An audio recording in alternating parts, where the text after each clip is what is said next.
Wanti bitamu, miini bitamu, mi'a qaalii bitamu, miini rakashaan bitamu. Akka gaariitti fudhadhasan. Garuu immoo mootummaan Doktara Abiyyi bituu hin danda'u. Okay? Yookaan opiidiyoo dhaabni kamu yoo sammuun kiyya na ajaje malee biltsiginnaa jedhe dhaaba Oromoo warra mormu kamiyyuu keessa jedhe namni tokkoon yoo fedhiin Hacaaluu yoo keessi Hacaaluu murteeffate tole jedhe malee asiin miti asiin na murtaa keessa Hacaaluu tol jedhe no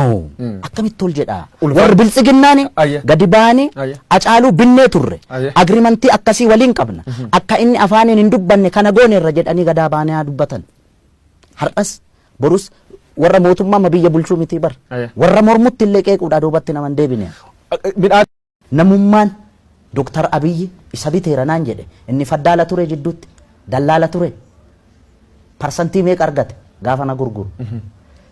anummata kiyyaaf qaalii beetta akkas jedhee nama qabaatu abba guyyoo birriin gurgurtee jedhan kanaafuu Hacee waa butattee jirta keessa namaan beettu keessa qabuteen namaa kenniteedhan beetta otoo maallaqa akkasiiti wayyaaneen nuu kenniti bar maa qarree du'aarra deemnaare amma sana kan qarree du'aarra deemee riiskii amma sanaa fudhachaa ture sana Doktara Abiyyi yoo aangoorra bahe yookaan immoo Oromoon tokko yoo aangoorra bahe miiliyoona 20 naa liqeessa yookaan lafa naa kenna yookaan maaloo naa kenna mana naa kenna konkolaataa naa bita jedhee osoo yaade wayyaaneen akka ajaa'ibaatti naa ofariin kunis ture amma yoo haasofte of dhaaduu ta'a beetta